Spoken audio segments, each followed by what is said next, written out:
नमस्कार, thelalantop.com के news room में आपका स्वागत है। 1 जुलाई से देश में गुड्स एंड सर्विस टैक्स यानी जीएसटी लागू होने जा रहा है। सरकार ने इसकी पूरी तैयारी कर ली है और इसको सबसे आसान भाषा में आपको बताने के लिए आज हमारे साथ हैं इंडिया टुडे के editor Anshuman Tiwari sir. Anshuman sir, बिल्कुल आसान भाषा में, जिसको बिल्कुल नहीं पता है, जीएसटी क्या है? जीएसटी क्या है, इससे पहले समझिए आप कि हम टैक्स कैसे देते हैं। हम दो तरह से टैक्स देते हैं। एक टैक्स हम अपनी कमाई पर देते हैं और एक टैक्स हम अपनी खपत पर देते हैं। आप जो सामान लेने जाते हैं, या जो आप मोबाइल का फ़ोन लेते हैं, या आप जो कार खरीदते हैं, या जो पेट्रोल खरीदते हैं, ये एक टैक्स है। इसे आप एक्साइज और कस्टम्स और उन नामों में मत जाइए। बुनियादी रूप से समझिए, या तो हम अपनी कमाई पर खर्च करते हैं या अपने उपभोग पर खर्च करते हैं। या तो हमारे कंजम्पशन पर टैक्स लगता है, हमारे इनकम पर टैक्स लगता है। इनकम पर टैक्स बहुत कम लोगों के इनकम पर लगता है। पूरे देश में मुश्किल से 3-4 करोड़ लोग हैं। कंजम्पशन का टैक्स 125 करोड़ लोगों को देना पड़ता है पूरे देश में, चाहे वो गरीब हो या अमीर हो। वो जो सामान खरीद रहा है उस पर टैक्स वो चुका रहा है। अगर वो बिस्किट का पैकेट भी लेने गया है 10 रुपये का, तो उस पर जो 50 पैसे टैक्स उसने पे किया है। तो इसलिए कंजम्पशन का टैक्स ज़्यादा बड़ा टैक्स होता है, इनकम का टैक्स छोटा है भारत में। इस कंजम्पशन के टैक्स में फिर अलग अलग हिस्से हैं। इस कंजम्पशन के टैक्स में एक उत्पादन पर लगने वाला कर है और एक बिक्री पर लगने वाला कर है। जब आप कोई चीज़ उत्पादित करते हैं या बनाते हैं, प्रोड्यूस करते हैं, चाहे वो कार हो या दवा हो या बाल्टी हो या हवाई जहाज़ हो, उसमें लगने वाले सारे पुर्जों पर के उत्पादन पर भी अलग अलग जो भी उसकी लागत होती है, उस पर जो टैक्स लगता है उसको आप एक्साइज ड्यूटी कहते हैं, उत्पाद शुल्क कहते हैं। दूसरा सर्विसेज पर टैक्स है। आप फाइनेंशियल सर्विसेज लेते हैं, आप क्रेडिट कार्ड लेते हैं, आप बैंकिंग सर्विसेज लेते हैं, इन सेवाओं पर टैक्स लगता है। इनके बीच में इनकी बिक्री भी होती है, इनकी बिक्री पर एक अलग टैक्स लगता है। भारत में टैक्स का ढांचा ऐसा है कि उत्पादन पर केंद्र सरकार कर लगाती है, सर्विसेज पर केंद्र सरकार कर लगाती है, बिक्री पर राज्य सरकारें कर लगाती है। जिन्हें आप पहले बिक्री कर मानते थे, बाद में वो वैल्यू एडेड टैक्स हो गया। जीएसटी इन दो हिस्सों को, इन दो बड़े बास्केट्स का, एक बास्केट है सर्विसेज का और एक बास्केट है गुड्स का, इन्हें मिलाता है और इनके बीच में जो बिक्री पर लगने वाला कर है उसको भी इसमें शामिल कर लेता है। और इसलिए हमारे सामने जो टैक्स आता है उसको हम गुड्स एंड सर्विसेज टैक्स कहते हैं। अगर इस परिभाषा से आप पक गए हो सुनते सुनते जीएसटी पक गए हो, तो आप ये मानिए कि जो आप खपत कर रहे हैं, जो आप खर्च कर रहे हैं, खाने पर, पीने पर, पहनने पर सेवाएं लेने पर, बात करने पर, उस पर जो भी टैक्स लगता है, अधिकतम जो भी टैक्स लगता है, वो सारा टैक्स इस टैक्स के दायरे में। सिर्फ एक ही हिस्सा इससे बाहर है कि जो हम इंपोर्ट कर रहे हैं, जो बाहर से आ रहा है, उस पर लगने वाला टैक्स इसके दायरे में नहीं आता है। तो ये जीएसटी है। इसकी आपको परिभाषाएं अगर ढूंढना चाहेंगे तो आपको बताया जाएगा कि 7 टैक्स अलग अलग लगते थे जिसमें मर्ज हो गए हैं, 2 टैक्स इधर लगते थे इसमें मर्ज हो गए। बुनियादी रूप से भारत में इससे पहले 3 टैक्स का स्ट्रक्चर था। गुड्स पर अलग, ट्रेडिंग पर अलग और सर्विसेज पर अलग। उन तीनों को मिला दिया गया, लेकिन ऐसे अजीब तरीके से मिलाया गया कि 3 टैक्स फिर भी हैं। अभी भी तीन टैक्स हैं। जीएसटी में एक सेंट्रल जीएसटी है, एक स्टेट का जीएसटी और एक बीच के कारोबार के लिए जो इंटर स्टेट जीएसटी है, कि अगर आप उत्तर प्रदेश से पंजाब में माल बेचते हैं या पंजाब से दिल्ली में माल बेचते हैं तो उनके कारोबार पर लगने वाला टैक्स। तो आज का जीएसटी जो है वो काफ़ी सारे टैक्स को मर्ज तो करता है, पर फिर भी वो जो 3 खांचे हैं ना, वो नहीं टूटे। वो 3 दीवारें आज भी टैक्स की बनी हुई। तो सर, इसका फिर फायदा क्या हुआ? मतलब सरकार जोर शोर से आई, उसने राज्य सरकारों से समर्थन मांगा, राजनीति भी हुई, तो आखिर जब ये तीनों खांचे बरकरार हैं तो फायदा क्या हुआ फिर इसका? अब जब फ़ायदा समझने के लिए हम थोड़ा जटिल हिस्से में प्रवेश कर रहे हैं, जहाँ पर आपको अपना साहस और हिम्मत बरकरार रखनी पड़ेगी सुनने के लिए, क्योंकि टैक्स है। फ़ायदा इसका ये हुआ कि इस भारत में जो टैक्सेशन सिस्टम है, उस सिस्टम में जो एक प्रोडक्ट के ऊपर टैक्स लगता, उदाहरण के लिए हम इसको ऐसे समझने की कोशिश करें कि लोहा लिया, बेसिक जो लोहा आया निकल कर खान से, उस पर एक ड्यूटी लगी। उसके बाद उसको साफ करके उसकी चादर बनाई गई, उस पर एक ड्यूटी लगी। फिर उस चादर बनाने के बाद उसकी बाल्टी बनाई गई, उस बाल्टी के बनाने पर एक ड्यूटी लगी। फिर बाल्टी बनाने के बाद उस पर जो रंगाई हुई, पुताई हुई, उस पर भी एक ड्यूटी लगी। फिर उसके बाद उसको बाल्टी को ट्रक पे लादा गया और लाद कर दुकान तक लाया गया, उस पर जो ट्रक वाले ने पैसा लिया उस पर भी एक ड्यूटी लगी। और फाइनली वो जब बाल्टी आपको बेची गई तब उस पर भी एक टैक्स लगा। मोटे तौर पर ये 4-5 हैं, लेकिन ये इतने आसान नहीं है। हम बाल्टी इसलिए बता रहे हैं कि बाल्टी बहुत सामान्य उत्पाद है। अगर आप मोबाइल फ़ोन की बात करेंगे तो मोबाइल फ़ोन में 300-350 कंपोनेंट होते हैं, तो उन अलग अलग कंपोनेंट के बनने की प्रक्रिया पर अलग अलग लगता है। दिक्कत, जो फ़ायदा इस पूरी व्यवस्था का होने वाला है कि जो सारी ड्यूटी है ना, ये ड्यूटी एक के बाद एक लगती जाती है और लास्ट में एंड तक आते आते ये पूरी ड्यूटी लास्ट लेवल तक चलती चली आती है। जीएसटी हमें जो व्यवस्था दे रहा है, जो मॉडर्न व्यवस्था है, वो व्यवस्था ये है कि इसके तहत जो बीच में लगने वाला कर है, उत्पादन से डेस्टिनेशन तक, आप ग्राहक के स्तर तक पहुंचने वाली बाल्टी और पहले लेवल पर लगने वाली बाल्टी का जो कर है, हर स्तर पर जो उसने टैक्स चुकाया है उसको वापस होता जाएगा। उदाहरण के लिए बाल्टी बनाने वाले ने जो शीट खरीदी है लोहे की, उस पर जो टैक्स चुकाया है वो अपने चुकाए गए टैक्स में से वो काट लेगा।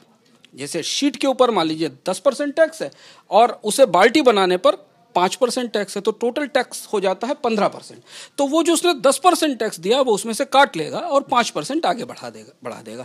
इस प्रोसेस को हम इनपुट टैक्स क्रेडिट की व्यवस्था कहते हैं। जटिल है, बहुत सारे लोगों को आसानी से समझ में नहीं आएगी, पर मोटे तौर पर आप ये समझ सकते हैं कि जो टैक्स पे टैक्स लगने वाली प्रक्रिया थी, उससे हमें निजात मिलेगी और ये जो पैसा है जो बचेगा, जो इस टैक्स पे टैक्स, वो वापस जो इंडस्ट्रियलिस्ट हैं, ये जो ट्रेडर हैं, उनके पास आएगा। उपभोक्ता का अभी इससे कोई सीधा लेना देना नहीं है। तो आपने बताया कि यूज़र को अभी कोई सीधा फायदा नहीं होना है, बिजनेस रिफॉर्म के लिए इसको लाया जा रहा है। तो किस किस तरह की चीज़ें जीएसटी में होंगी और कौन सी इसके दायरे में बाहर रहेंगी? जैसे कंज्यूमर वाला आपने बताया कि कंज्यूमर उसको ज़्यादा फायदा नहीं होने वाला है, तो उसको कहाँ कितना फायदा है? अगर थोड़ा कंज्यूमर को इससे क्यों फायदा नहीं हो रहा अभी तात्कालिक तौर पे इस पर हम आगे चर्चा कर लेंगे जब आप क्वेश्चन करेंगे, क्योंकि हम जीएसटी को क्रमशः समझने की कोशिश करें। जीएसटी के दायरे में क्या है और क्या नहीं है। अब यही जीएसटी क्यों कमजोर और अधूरा सा लगता है हमको कि जीएसटी के दायरे में डीजल पेट्रोल नहीं है, जो आपके खर्चे का सबसे बड़ा हिस्सा है। राज्य सरकार की कमाई का केंद्र सरकार के लिए डीजल पर राज्य सरकार भी टैक्स लगाती है और केंद्र सरकार, वही तो प्रक्रिया है कि डीजल को रिफाइनरी में बनाने और पेट्रोल को कुएं से निकालने में और विदेश से कच्चा तेल मंगाने पर जो टैक्स है वो केंद्र सरकार लगाती है, और जो वो बेचा जाता है पेट्रोल पंप पे डीजल गैस पेट्रोल, तो उस पर राज्य सरकार टैक्स लगाती है। तो एक बहुत बड़ा हिस्सा जो आपके जीवन में, आपकी लागत में बड़ा हिस्सा निभाता है। हमारे आपके खर्च में जो दूसरा सबसे बड़ा खर्च है वो फ्यूल का खर्च है। फूड के बाद फ्यूल दूसरा सबसे बड़ा खर्च है और किसी भी उद्योग के लिए बड़ा खर्च है, वो इससे बाहर है। इलेक्ट्रिसिटी इससे बाहर है, बिजली पर जो आप ड्यूटी चुकाते हैं, टैक्स देते हैं, वो इससे बाहर है। और ज़मीन जायदाद की खरीद पर मकानों की खरीद पर जो आप रजिस्ट्रेशन चार्ज देते हैं, जिसको रजिस्ट्री फीस कहते हैं, वो इससे बाहर है। तो ये 3 बड़े हिस्से इससे बाहर हैं। इसके अलावा जितनी भी सर्विसेज, जितनी भी उद्योग, जितने भी उत्पाद, सुई से लेके पत्थर और मिट्टी से लेकर सोने तक, हीरे तक, और कच्चे अनाज से लेकर कार तक, ये सारी चीजें जीएसटी के दायरे में, और इसके दायरे में बाकी सारी सेवाएं हैं। ये आज की स्थिति की जीएसटी की स्थिति है। लेकिन पेट्रोल और डीजल के इसके बाहर होने से एक बड़ी अनोमली है, एक बड़ी असंगति आई है, क्योंकि हमारी आपकी लागत में बहुत बड़ा हिस्सा फ्यूल की कीमत का है। हमारे खर्च में भी बहुत बड़ा हिस्सा फ्यूल की कीमत का है। उद्योग की चलाने में भी इसका एक बड़ा हिस्सा है। अगर वो इसमें शामिल नहीं होता है तो जीएसटी के फायदे आपको पूरी तरह से नहीं मिल पाएंगे, जितने फायदों की उम्मीद कम से कम उद्योग ने इससे की थी। सर, इसको लागू करने का तरीका जो सरकार का है, उसमें अभी तक क्या चीज़ें आप बता सकते हैं? नहीं, लागू करने का तरीका तो बहुत जटिल है और कॉम्प्लेक्स है। लागू करने के तरीके में सरकार अब शुरू कर रही है। पहली चीज़ तो ये कि जीएसटी अभी तक बन रहा है। आज भी जब आप 24 घंटे पहले खड़े हैं तो जीएसटी के सारे नोटिफिकेशंस नहीं आए हैं। जीएसटी के नोटिफिकेशंस 10 नोटिफिकेशंस कल आए, तो जीएसटी अभी वर्क इन प्रोग्रेस है। लागू होने का तरीका उपभोक्ताओं के लिए इससे को कुछ नहीं करना है। उनके लिए तो 1 जुलाई वैसी ही होगी जैसा कि 30 जून होगा। सुबह बाजार में जाएंगे, अपना सामान खरीदेंगे, अगर वो बिल चाहेंगे तो उनको बिल मिलेगा, उस बिल पर जीएसटी लगा हुआ होगा। कल तक उस पर वैट लगता था। यही होगा उनके लिए। जिंदगी बदल जाएगी उन लोगों की जो कारोबार कर रहे हैं, जो उत्पादन कर रहे हैं। उनके लिए 3 स्तर पर इसमें शामिल होने की चुनौती। पहली चुनौती है कि जो पहले से मौजूद टैक्स पेयर है भारत में, वो उनकी संख्या करीब 85 लाख के आसपास है। 84 लाख लोग हैं जो पहले से एक्साइज ड्यूटी, सर्विस टैक्स या वैट पे कर रहे थे। उन्हें एक मुश्त अपना सारा काम धंधा लेकर इस गाड़ी में बैठना है, उस गाड़ी से उतरना है जिन गाड़ियों में वो बैठे हुए थे, और उनको जीएसटी की गाड़ी में सवार होना है। और गाड़ियां खड़ी नहीं रहेंगी, दोनों चलती रहेंगी, बंद नहीं होगी गाड़ी। चलते हुए धंधे को उन्हें उठाकर एक सिस्टम से दूसरे सिस्टम में लाना है, जिसको कि हम जिस शब्द को आप बार बार सुनते होंगे, इसको माइग्रेशन कह रहे हैं। अब वो माइग्रेशन बड़ी चुनौती है, अभी तक हो नहीं पाया। सरकार कोशिश करने कहा कि हम ऑटोमेटिक माइग्रेशन करा देंगे, वो सॉफ्टवेयर ही नहीं बन पाया। फिर उसके बाद लोगों ने मैनुअल माइग्रेशन शुरू किया, तो अभी करीब 50 लाख लोग, 60 लाख लोग माइग्रेट कर पाए हैं। करीब करीब करीब 20-22 लोगों ने माइग्रेशन की कोशिश की, इसमें 15 लाख लोग अभी भी अधर में लटके हैं कि वो माइग्रेट कैसे होंगे। इसके अलावा जीएसटी में जो पहले रियायतें थी वो सब वापस ले ली गई, तो बहुत सारे नए लोग इसमें रजिस्ट्रेशन के लिए आएंगे, वो लाइन में लगे हुए हैं, उन्हें पता नहीं कि उनको रजिस्ट्रेशन कैसे करना है। तो पहली चुनौती तो ये है कि उनको माइग्रेट कराना और रजिस्ट्रेशन कराना। ये प्रक्रिया कब तक पूरी होगी, अभी इसमें सितंबर तक का समय लग जाएगा। जितने लोग जीएसटी में आना चाहते हैं या जीएसटी में माइग्रेट होना चाहते हैं उनकी बात है। फिर उसके बाद जो दूसरा सबसे बड़ा टास्क है वो टास्क ये है जिसकी बात हमने इससे पहले की थी, इनपुट टैक्स क्रेडिट की, कि जो हमने अपने कच्चे माल पर या सर्विस पर टैक्स चुकाया है उसको हम वापस कैसे लेंगे। उस वापस लेने के लिए सरकार ने एक प्रक्रिया बनाई है जिसको तकनीकी तौर पर बता देना चाहता हूँ, पता नहीं कितने लोग इसको में इंटरेस्ट होंगे। उसको हम इनवाइस टू इनवाइस मैचिंग की व्यवस्था कहते हैं, कि जो बिक्री की इनवाइस और परचेज की इनवाइस है, बेचने वाले की रसीद और खरीदने वाले की रसीद कंप्यूटर अपने आप मिलाएगा और उसके बाद टैक्स का आदान प्रदान करेगा, भुगतान करेगा। वो प्रक्रिया शुरू होगी, फिर उसमें मैचिंग होगी। अभी सरकार का जो सिस्टम है वो सिस्टम तैयार नहीं है। अभी सरकार की जो वेबसाइट है जीएसटी की वेबसाइट, उसकी पूरी तैयारियां नहीं है। तो दूसरी चुनौती होगी इसको मैच करने की। तीसरी चुनौती जो सब होगी, जहाँ पर जाकर ये पूरी प्रक्रिया पूरी होगी, कि जब ये पूरा टैक्स का सिस्टम वर्किंग में आएगा तो इसमें बहुत सारे डिस्प्यूट होंगे, इसमें बहुत सारी चुनौतियाँ होंगी, बहुत सारे क्लैरिफिकेशंस होंगे। वो सारी चीज़ें आने वाले समय में आएंगी। तो इसलिए ये मानना है कि जीएसटी डिमोनेटाइजेशन जैसा है कि 8 बजा और 100 और 500 रुपए के नोट कागज हो गए और 31 दिसंबर की रात हुई और डिमोनेटाइजेशन खत्म हो गया, वो नहीं। ये ऐसी तकलीफदेह प्रक्रिया है जो लंबे समय तक चलेगी और धीमे धीमे लोगों को इस गाड़ी में सवार होना पड़ेगा और इसकी आदत डालनी पड़ेगी। आदत सरकार को भी डालनी पड़ेगी सुविधाएं देने के लिए, और जो कारोबारी हैं, जो बिजनेस करने वाले हैं, उनको भी इसके भीतर आना पड़ेगा। तो अंशुमान सर, इसमें ऐसा कुछ है क्या, जैसे आपने बताया कि लंबा प्रोसेस है, तो अभी कंज्यूमर को फौरी तौर पर कोई खास फायदा नहीं है, तो क्या लंबे समय के बाद उनके लिए कुछ होगा इसमें? कंज्यूमर को तात्कालिक तौर पर दो चीज़ें समझ सकते हैं आपकी। जैसे क्या किया कि सरकार ने सारे टैक्स का स्ट्रक्चर बदल दिया, तो पूरे करीब 1211 प्रोडक्ट हैं भारत में जिन पे टैक्स लगता है। तो उन 1211 प्रोडक्ट्स में से करीब 20% प्रोडक्ट 28% की कैटेगरी में डाल दिया गया। तो 28% जिन पर टैक्स लगता है उन पर पहले 24% टैक्स लगता था, वो 4% टैक्स बढ़ गया। तो वो प्रोडक्ट आपको 1 जुलाई से थोड़े महंगे मिलेंगे, टैट 2-3-4% की महंगाई, वो उतनी महंगाई उन प्रोडक्ट में नहीं होगी। उसमें कुछ प्रोडक्ट ऐसे भी जिन पे 31% टैक्स लगता था वो 28% में आ गए। तो 60% ऐसे प्रोडक्ट हैं जो 18% के दायरे में हैं। उसमें कुछ ऐसे प्रोडक्ट थे जो पहले 12% में थे, वो 18% में आ गए, और कुछ ऐसे थे जो 24% में थे, वो 18 में आ गए। इसको हम टैक्स की भाषा में फिटमेंट कहते हैं। ये फिटमेंट होता है, फिट करना चीज़ों को। तो सरकार ने इस सिस्टम को फिट करके और उसमें लगा दिया। तो इसमें अगर मान लीजिए हो सकता है कि आपके बिस्किट के ऊपर थोड़ा सा 50 पैसे 1 रुपए बढ़ जाए और किसी एक दूसरी चीज़ पर कम हो जाए। तात्कालिक तौर पर उपभोक्ताओं के लिए इसका इतना ही मतलब है कि उनको जो फाइनल टैक्स रेट प्रिस्क्राइब किया गया इसमें, वो उनको देना पड़ेगा। लंबी दूरी पर, लंबे दौर में उपभोक्ताओं का इससे बड़ा मतलब है, क्योंकि इससे जो बचत होगी उद्योग को टैक्स की वापसी से, वो बचत कैसे उपभोक्ताओं को पासान होगी। जीएसटी का वादा यही है सरकार का कि हम जीएसटी ला रहे हैं, उद्योगों को टैक्स पर लगने वाले टैक्स से बचत होगी, और उनकी जो बचत होगी उससे उनकी काम धंधे की, कारोबार की लागत घटेगी, और जब उनके कारोबार की लागत घटेगी तो आपके प्रोडक्ट की लागत भी बढ़ेगी। ये लंबा रास्ता है, लंबा रास्ता, पहली मंजिल, दूसरी मंजिल, तीसरी मंजिल।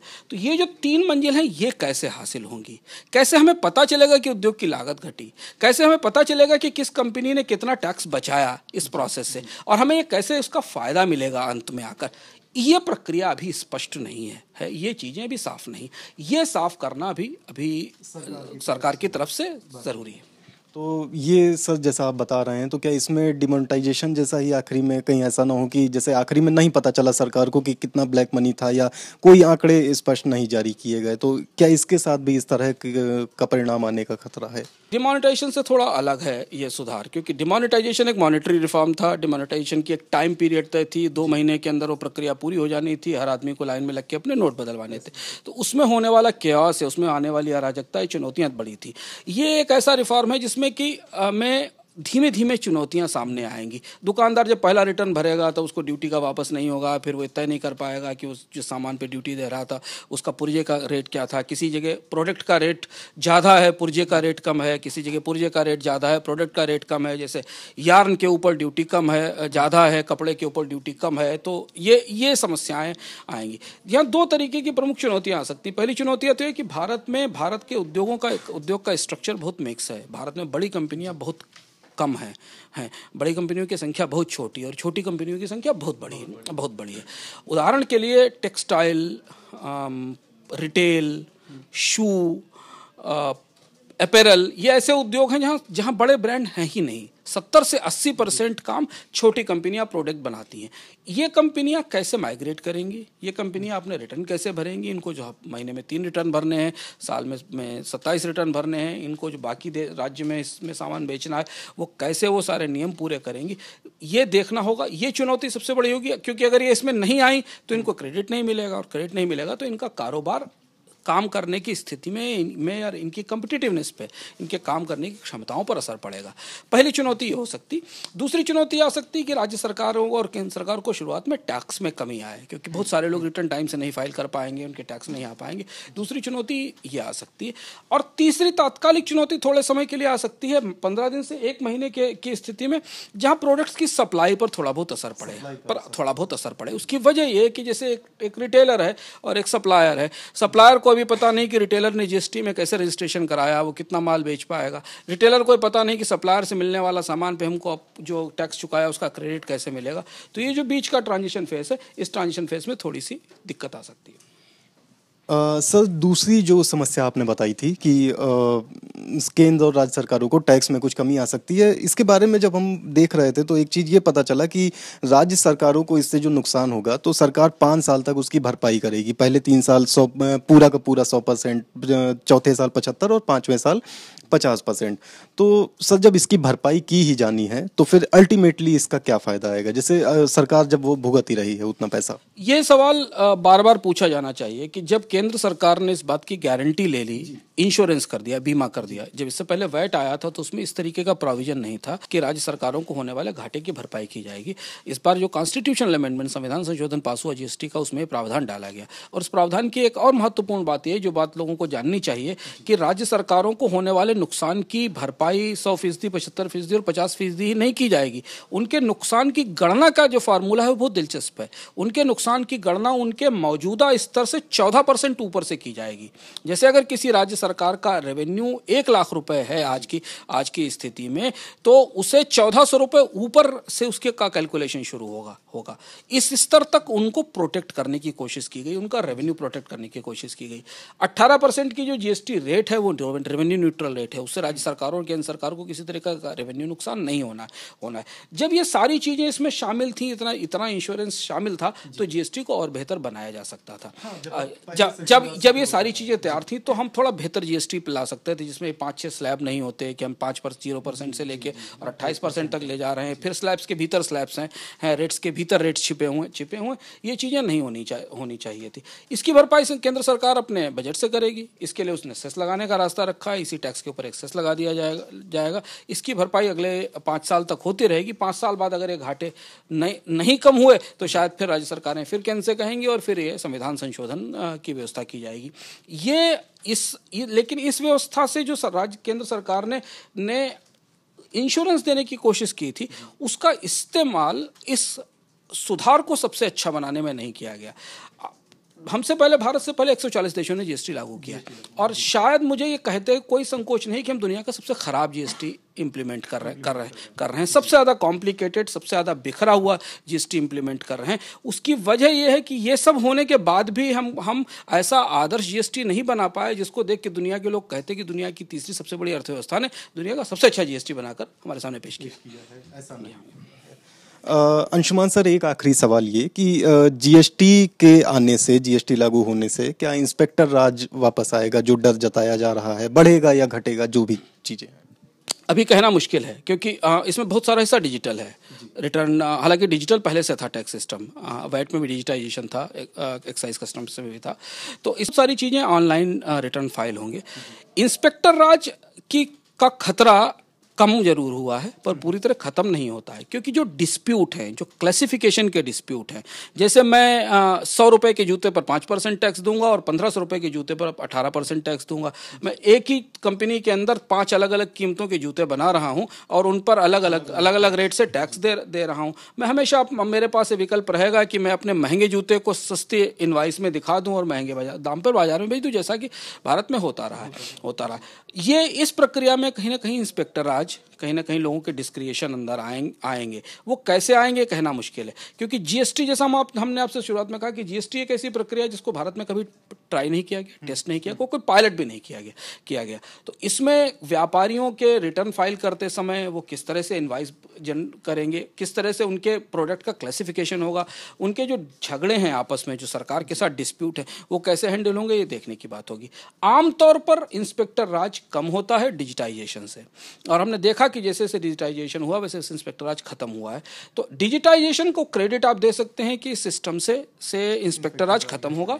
दूसरा क्रेडिट आप इस जीएसटी की व्यवस्था को दे सकते हैं, जो दूसरा बड़ा फायदा है कि बड़े पैमाने पर टैक्स चोरी रुकेगी, क्योंकि हाँ, ये बड़ा फ़ायदा है, क्योंकि भारत में एक बहुत बड़े पैमाने पर इनडायरेक्ट टैक्स की चोरी होती है, क्योंकि छोटे छोटे उद्यमी हैं, उनके काम करने की कारोबार की लागत बहुत ज़्यादा है, इसलिए उस लागत को बचाने के लिए को वो टैक्स चोरी से बचाते हैं। तो अगर वो ऑनलाइन आएंगे तो उनका हिसाब किताब सरकार की नज़र में होगा, उन्होंने क्या खरीदा, क्या बेचा, ये सब इनवाइस पे होगा, ये सब रिकॉर्ड में होगा, तो वो टैक्स चोरी बचेगी। और यहाँ मैं एक इंटरेस्टिंग फैक्ट आपको और बता दूँ, जो कि लोगों को जानना पड़ेगा, कि ये जीएसटी का जो चमत्कार है वो जीएसटी का नंबर है। जीएसटीएन नंबर जो है उसे कभी ध्यान से देखिएगा, उस जीएसटीएन नंबर के बीच में पैन नंबर है, एक साइड में स्टेट का नंबर है और एक साइड में कंपनी का नंबर है। तो पहली बार जीएसटी एक ऐसा रिफॉर्म है जो इनकम टैक्स को इनडायरेक्ट टैक्स से जोड़ रहा है। और इसलिए जो पूरा का पूरा सर्किल है बिजनेस का, उस बिजनेस के सर्किल में अब इनकम टैक्स और इनडायरेक्ट टैक्स एक साथ काम करेंगे, ये जीएसटी की। पर लेकिन यही रिस्क भी है कि यही इंस्पेक्टर राज भी आएगा। जब इनकम टैक्स का इंस्पेक्टर और जीएसटी का इंस्पेक्टर एक साथ व्यापारी के पास पहुंचेंगे और उससे सवाल जवाब करेंगे, तो वहाँ इंस्पेक्टर राज का खतरा भी होगा। तो अंशुमान सर ने हमें बताया कि अगर बतौर कंज्यूमर हमें जीएसटी से कोई फौरी लाभ नहीं हो रहा है बड़ा, लंबे समय पे हमें इसके फ़ायदे देखने को मिल सकते हैं। बिजनेस रिफॉर्म के लिए ये एक बड़ी चीज़ है जीएसटी का लागू होना। 1 जुलाई को जब जीएसटी लागू हो जाएगा तब हम इसी से जुड़े कुछ और सवालों के साथ आपके सामने फिर हाजिर होंगे और हमारे साथ होंगे अंशुमान सर। तब तक के लिए शुक्रिया।